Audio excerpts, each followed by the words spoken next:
infantil hace que niños y niñas parezcan mayores de lo que realmente son, al exhibir elementos o atributos que les hacen sexualmente atractivos o atractivas. Eso en una página. En un texto que tenía en casa leí, es una exaltación de la sexualidad como medio de obtención de un mayor valor sexual. Y así podría pasar un buen rato leyendo conceptos, definiciones, ideas sobre hipersexualización. Y sí, la vemos expresada, reflejada en niños que son modelos desde pequeños, niñas maquilladas desde pequeñas, ambos vestidos como adultos desde pequeños, con bailes eróticos muy desde pequeños, o cantando canciones muy pasadas de tono también desde muy temprana edad. Bueno, hablemos entonces con Secodap hoy de la hipersexualización. El núcleo de la sociedad. Familia. Con Román Losinski.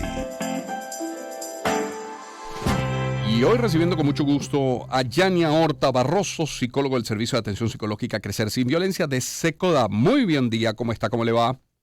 Buen día, Román. Gracias por la invitación. Gracias por atendernos. A ver, estos conceptos o definiciones que he leído van de acuerdo a lo que se entiende y debemos entender como hipersexualización. ¿Qué decir? Para definirla definitivamente.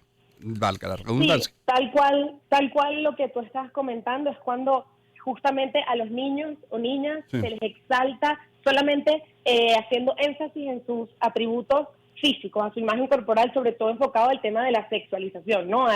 A exponerlos de una manera solamente visualizando el tema de la imagen física y obteniendo de eso pues algún valor sexual, algún valor social dependiendo de eso, ¿no? Ahora, ¿podemos estar educando a un niño o a una niña de esta forma, incluso sin saberlo? ¿Cómo? ¿De qué debemos estar pendientes nosotros, papás, a la hora de criar a nuestros hijos para evitarla? Yo creo que eso es lo más importante. No creo que una familia de forma adrede quiera hacer esto con sus hijos, pero por la cultura, por nuestros valores, por lo que hemos aceptado socialmente, lo hacemos sin querer. Entonces, ¿qué ha pasado? Medios de comunicación, películas, series, redes sociales, han tenido unas campañas publicitarias que justamente exaltan la imagen de niños, niñas, de una manera que no corresponde a su edad, pero también en la familia a veces solemos naturalizar este tipo de cosas. Fíjate que si hablamos de una reunión social, cuando vemos a dos niños chiquitos bailando, por ejemplo, reggaetón, ¿qué solemos hacer nosotros como familia? Nos reímos, grabamos, hacemos un chiste, no solo eso, sino a veces lo subimos incluso a las redes sociales. Entonces ahí estamos exponiendo a nuestros hijos a un contenido que ellos no están listos para poder aceptar. Incluso hace poco en Halloween justamente se hizo viral una foto de una niña con un disfraz donde habían como unas vendas así recién salida, como una cirugía plástica, una niña. Así es. Pero hemos visto también que en hombres pasa eso, cuando los superhéroes, que son estos ideales para los niños, hay muchos, que yo he visto muchos disfraces, que ¿cuál es el disfraz? Es el disfraz de, por ejemplo, Capitán América, pero con sus músculos bastante inflados, una goma espuma que exalta eso. Entonces, como familia tenemos que estar muy atentos a entender cuál es el contenido que debe justamente recibir mi hijo a su edad, a qué está listo maduramente para poder aceptarlo. Claro, cuando vemos ese estímulo también vemos claramente los valores y los principios de la familia, porque es verdad. Entonces cuando se ve a ese niño muy pequeño, esa niña muy pequeña bailando reggaetón en una fiesta, algunos toman el teléfono, lo suben, se ríen y lo aplauden, y otros volteamos la cara y dicen, no puede ser, esto no puede estar ocurriendo a esta edad, esto está mal. Ahora, o incluso les preguntamos cosas, perdón que te interrumpa, por favor. Les preguntamos cosas como ¿cuántas noviecitas tienes? Esa es una pregunta típica. Sí, señor. Y esa es una muy buena pregunta para lo que quiero plantear ahora. En el caso de los varones, hablemos de la hipersexualización de los varones. ¿Lo van a convertir a ese niño en un machista? Es decir, ¿lo están convirtiendo en un niño machista desde pequeño cuando, por ejemplo, se le pregunta eso, ¿cuántas noviecitas tiene? Potencialmente. Que, claro, vamos construyendo socialmente y en la familia desde muy chiquiticos cosas sin saberlo, como te digo, ¿no? Las niñas es mucho más común, el tema de la hipersexualización es mucho más claro de verlo, pero también pasa en los varones, como familia estas preguntas, bueno, ¿cuántas novias tiene? Y cuando están adolescentes ni se dice que, ¿y para qué vas a tener algo serio? Tengo muchas amiguitas y no sé qué. Claro, y los estamos exponiendo a esa cultura un poco machista que después entonces cuando son grandes estamos en contra de eso. Entonces, estamos mandando mensajes que son incongruentes con lo que realmente nosotros queremos para nuestros hijos a futuro. Es hilar muy fino, Yania, es hilar demasiado fino pensar que uno de los orígenes, que no es lo único, de todos estos casos de violencia contra la mujer, incluso femicidios que han ocurrido en el país, podrían tener, repito, a lo mejor por allí en el pasado un caso de hipersexualización.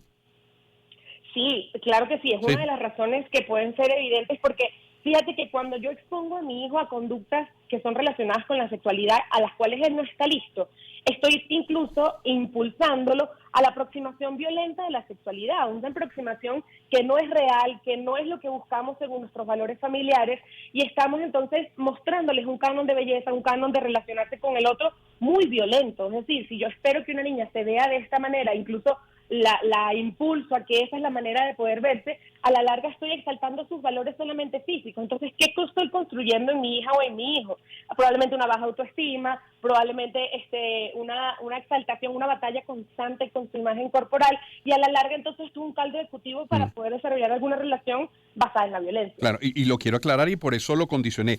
Para nada estoy queriendo decir, y no quiero una mala interpretación, que es culpa de la mujer una violencia o una agresión contra ella. No, eso no es lo que quise decir, pero cuando a una niña desde muy chiquitica se le educa con estos parámetros de hipersexualización, podría derivar, y por eso de nuevo lo condiciono y se lo pregunto a nuestra invitada, quien es psicólogo del Servicio de Atención Psicológica Crecer sin Violencia de SECODAP, si podría derivar en ello. De nuevo, no tiene que ver con culpa, tiene que ver con condiciones, con formas de educar. ¿Cómo frenarlo? Una vez que ya sabemos lo que es y en lo que puede derivar, ¿cómo lo freno? Bueno, en principio, tener muy claro cuáles son mis valores familiares, qué quiero yo inculcar con mi hijo y con mi hija. Y esas acciones que yo haga con ellos tienen que ser congruentes a eso. En principio, estar atento a qué está consumiendo mi hijo en las redes sociales.